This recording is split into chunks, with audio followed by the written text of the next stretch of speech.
السلام علیکم۔ حضرات گرامی،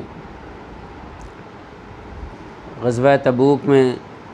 مسلمان بڑی تنگ دستی میں تھے، زاد راہ اور سواریاں نہ ہونے کے برابر تھیں، اس لیے اسے جیش العسرہ بھی کہا جاتا ہے، تنگی کا لشکر بھی کہا جاتا ہے۔ آپ صلی اللہ علیہ وسلم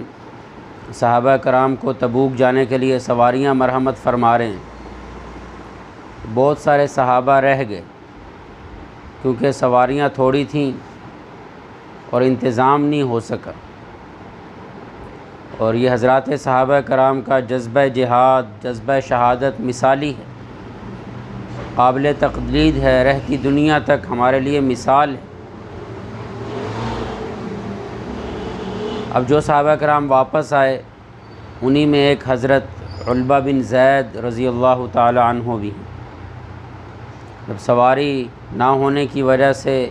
یہ گھر کی جانب واپس آئے تو آنکھوں سے آنسو رواں ہیں، بہت غمگین ہیں۔ رات ہوئی تو مصلی بچھایا اور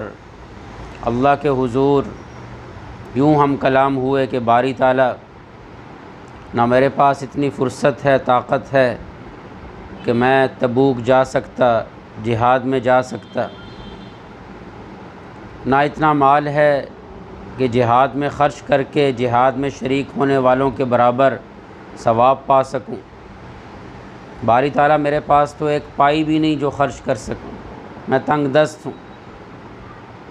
اور تیرے حبیب صلی اللہ علیہ وسلم کے پاس بھی سواریاں نہیں جو ہمیں عنایت فرمائیں۔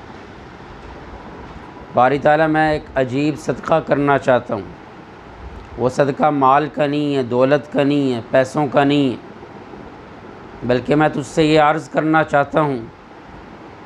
کہ اگر کسی بھی مسلمان نے مجھ پر ظلم کیا ہو، میرا کوئی حق تلف کیا ہو، مجھ پر کسی قسم کا بہتان لگایا ہو، میری عزت پر اس کی وجہ سے حرف آیا ہو، میری جان اور مال کو نقصان پہنچایا ہو، تو باری تعالیٰ میں تیری رضا کی خاطر اس مسلمان کو معاف کرتا ہوں۔ تو روز قیامت اس سے میرے حق کس حق کے بارے میں نہ پوچھیے گا، اور یا اللہ میری اس صدقے کو، اس عطیے کو قبول فرما۔ صبح ہوئی، نماز کے بعد آپ صلی اللہ علیہ وسلم کے حکم سے ایک شخص کھڑے ہوئے اور اعلان کیا کہ رات وہ شخص کھڑا ہو جائے جس نے اللہ کے لیے صدقہ کیا۔ ایک دفعہ اعلان ہوا، دوسری دفعہ اعلان ہوا، تیسری دفعہ اعلان ہوا۔ یہ کھڑے ہوئے اور آپ صلی اللہ علیہ وسلم کو سارا ماجرا سنانے لگے، تو آپ صلی اللہ علیہ وسلم نے ارشاد فرمایا کہ اے علبہ، اللہ نے وحی کے ذریعے مجھے سب کچھ بتا دیا، اور تجھے خوشخبری ہو کہ اللہ نے تیرے اس صدقے کو اور اس عطیے کو قبول فرما لی، نہ صرف قبول فرمایا ہے بلکہ تجھے جہاد میں شریک ہونے والے اور خرچ کرنے والوں کے برابر ثواب عطا فرمایا۔ حضرات گرامی، یہ عجیب شان کی ہستیاں تھیں، یہ جیسے قرآن پڑھتے تھے اور سنتے تھے، ایسے ہی انہی مقدس ہستیوں کی وجہ سے قرآن پاک نازل بھی ہوتا تھا۔ اللہ نے یہ آیت نازل فرمائی، وَلَا عَلَى الَّذِينَ إِذَا مَا أَتَوْكَ لِتَحْمِلَهُمْ، ان ہستیوں پر بھی کوئی مواخذہ نہیں ہے، کوئی پکڑ نہیں ہے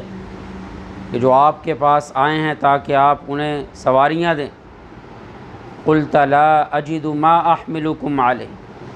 تو اے حبیب آپ صلی اللہ علیہ وسلم، آپ نے ان سے فرمایا کہ میرے پاس تو سواریاں نہیں ہیں جن پر میں تمہیں سوار کر کے میدان جنگ بھیج سکوں۔ تَوَلَّوْا وَأَعْيُنُهُمْ تَفِيضُ مِنَ الدَّمْعِ حَزَنًا،